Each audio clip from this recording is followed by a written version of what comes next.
Hey everyone, and welcome to the deep dive.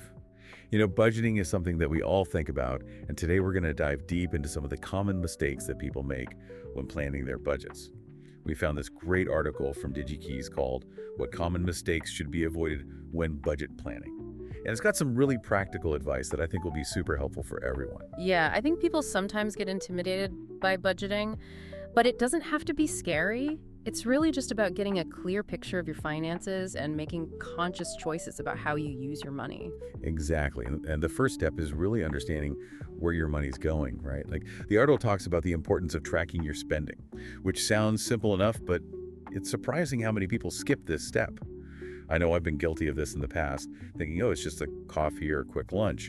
But those little expenses can add up so quickly over time. Right, it's easy to underestimate how much those small purchases can impact your overall budget. It's like if you had a leaky faucet in your house, you wouldn't just ignore it, would you? You'd fix it right away to prevent further damage. Your finances deserve the same level of attention. That's such a great analogy. And, the article even mentions a statistic that really drove this point home. 84% of Americans with budgets have overspent at some point.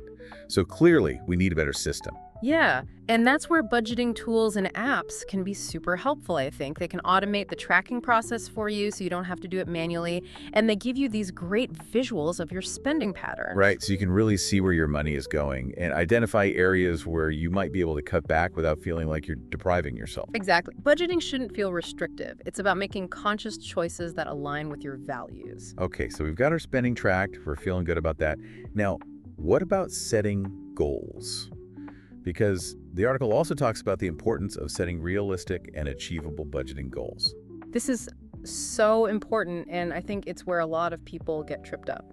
They either overestimate their income or underestimate their expenses. It's like when I tried to factor in a potential bonus into my budget one time. The bonus didn't happen, and I was left scrambling to make ends meet. That was a tough lesson in staying grounded. It happens. That's why it's crucial to base your budget on actual data, not wishful thinking. Look back at your bank statements for the past few months, get a clear picture of your income and expenses, and use that information as a foundation. All right, so we're tracking our spending, setting realistic goals based on our actual income and expenses. What's the next crucial step? Emergency savings. Life is unpredictable, and having a financial safety net can make all the difference when unexpected things happen. The article actually mentioned that 21% of Americans have absolutely no emergency savings, which is a bit scary. So I think it's definitely something we need to address. You don't need a huge amount to get started. Even setting aside $50 or $100 a month can make a big difference over time. Right. It's about building that habit and being consistent. Exactly, and automating those transfers to a separate savings account can make it even easier. Out of sight, out of mind, right? Pretty much. Now, we've talked about tracking spending, setting goals, and emergency savings, but there's another category of expenses that often gets overlooked. Ooh, I'm intrigued. Tell me more. Those irregular or seasonal costs that can really sneak up on you if you're not prepared. Things like annual insurance premiums, holiday shopping, or back-to-school costs. Oh, yeah, those are the worst. I remember one time I completely forgot about my car insurance renewal. There was a mad dash to come up with the money. We've all been there. But there's a simple strategy to avoid that stress. Lay it on me. Sinking funds. Hinking funds. I like the name. Basically, it's setting aside a small amount of money each month to cover those larger, less frequent expenses. So, like, if my car insurance is $1,200 a year, I could divide that by 12 and set aside $100 each month. Exactly. It makes it so much more manageable. My mind is blown. I could already see how this would make a huge difference in my budget. And the best part is you can have multiple sinking funds for different purposes. Okay, sinking funds. Got it. So we've got our sinking funds in place, we're tracking our spending, we've set realistic goals, we're building our emergency savings. What else do we need to know to become budgeting masters? Well, one of the most important things to remember is that life is constantly changing. Our income might fluctuate, our expenses might increase or decrease, and our priorities might shift. A successful budget needs to be flexible and adaptable to accommodate those changes. You're so right. It's like trying to wear the same clothes you wore in high school. They might have fit perfectly back then, but chances are you've grown and changed, and you need something that fits your current self. I love that analogy. Your budget should be a living document, not something you set in stone and never revisit. So how do we cultivate that flexibility in our budgets? What are some practical tips? Well, the first step is to accept that change is inevitable. Embrace the unexpected and be prepared to make adjustments to your budget as needed. Maybe you get a raise or a bonus. That's a great opportunity to allocate those extra funds toward your goals. And on the flip side, if you experience a decrease in income, you need to be prepared to tighten the belt a bit. Absolutely. Prioritizing essential expenses and finding creative ways to cut back on non-essentials becomes even more crucial during those times. It's all about finding that balance, right? Between being responsible with your money and still living a life you enjoy. Exactly. And that brings us to another crucial aspect of budgeting that often gets overlooked. Okay, I'm all ears. What is it? The emotional side of money. Oh yeah, we've all been there. That impulse buy to cheer ourselves up, or the retail therapy session after a rough day. Those emotional purchases can really add up and sabotage our budgets without us even realizing it. It's true. So how do we break free from this cycle of emotional spending? The first step is awareness. Start paying attention to your spending patterns and notice when you're most likely to make impulsive purchases. So if I know that I tend to online shop when I'm stressed, maybe I need to find alternative ways to de-stress, like going for a walk, calling a friend, or meditating. Exactly. It's about finding healthy coping mechanisms that don't involve emptying your wallet. And remember, it's okay to indulge occasionally, but make sure those indulgences are planned and fit within your budget. So we're talking about creating a healthier relationship with money, right? One that's based on conscious choices rather than impulsive reactions. Absolutely. By understanding the psychology behind emotional spending, we can break free from those patterns and make decisions that align with our values and long-term financial goals. This has been so eye-opening. I feel like we've covered so much ground already. We have, but there's still more to come. Oh, I can't wait to dive deeper into these budgeting strategies. Stay tuned. We'll be right back with more insights to help you navigate the world of money. All right, everyone, we'll be back in just a bit. All right, welcome back to the deep dive. So before the break, we were talking about all sorts of helpful budgeting strategies, and one that I really want to dig into a bit more is this idea of sinking funds. Sinking funds. Yeah, those sounded pretty interesting. It's like having a secret stash of cash for those goog expenses that can sometimes throw our budgets off track, right? Exactly. Think holiday gifts, annual insurance premiums, car maintenance, or even a down payment on a house.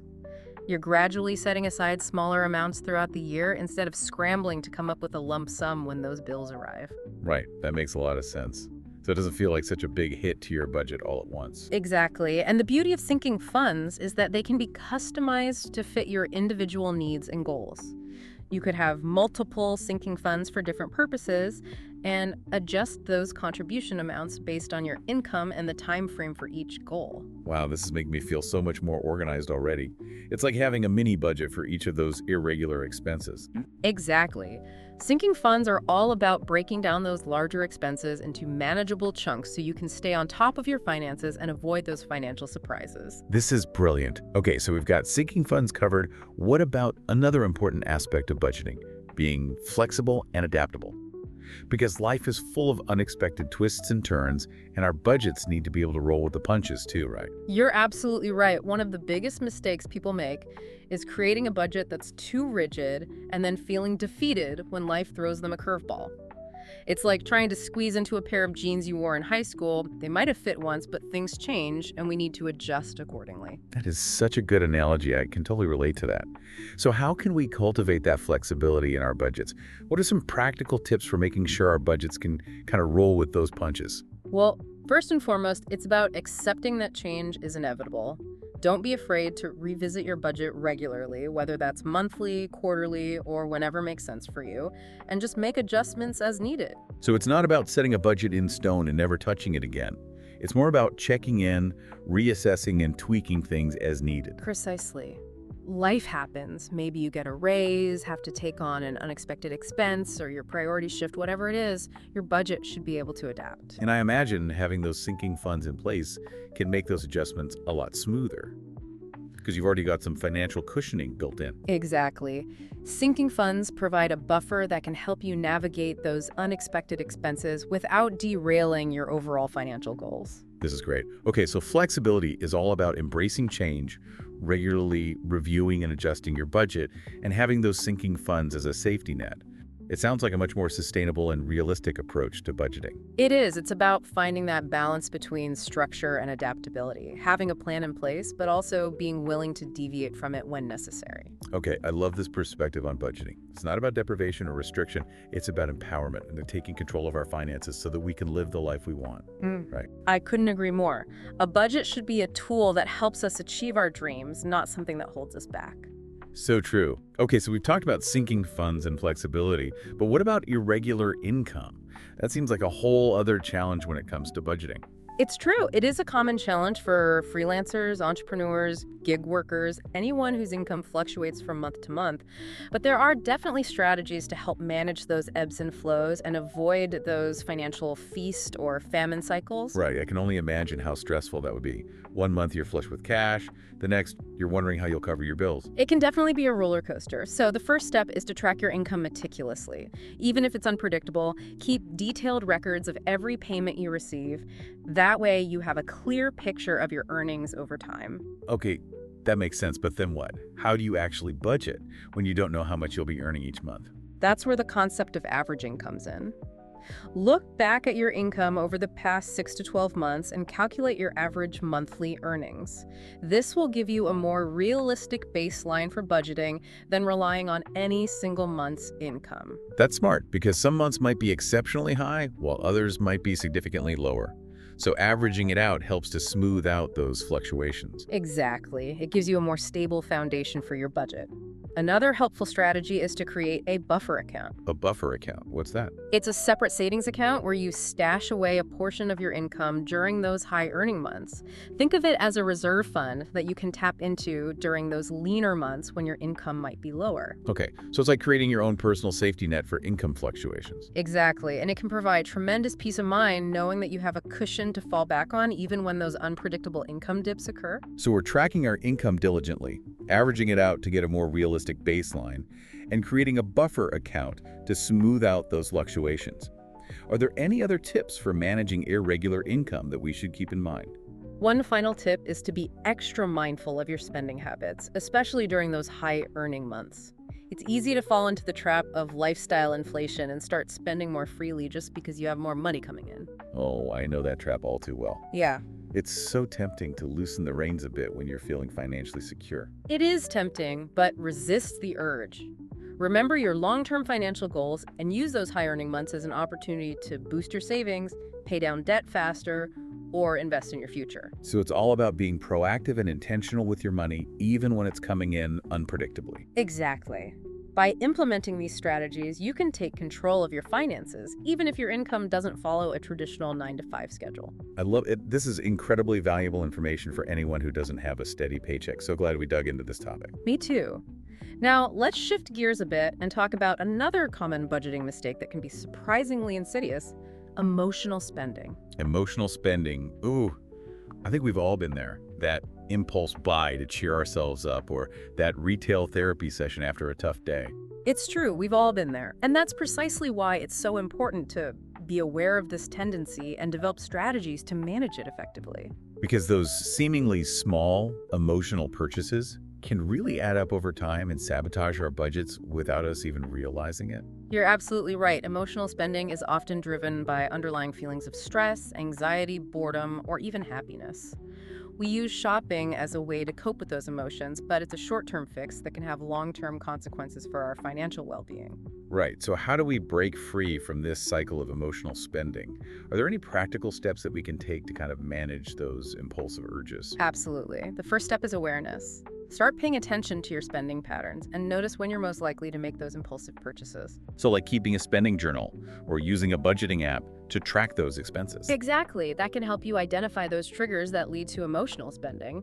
And once you know what those triggers are, you can start developing strategies to manage them. So if I know that I tend to online shop when I'm feeling stressed, maybe I need to find alternative ways to de-stress, like going for a walk, talking to a friend, or meditating. That's a great example. It's about finding healthy coping mechanisms that don't involve emptying your wallet. Right, and I imagine having clear financial goals can also help curb emotional spending.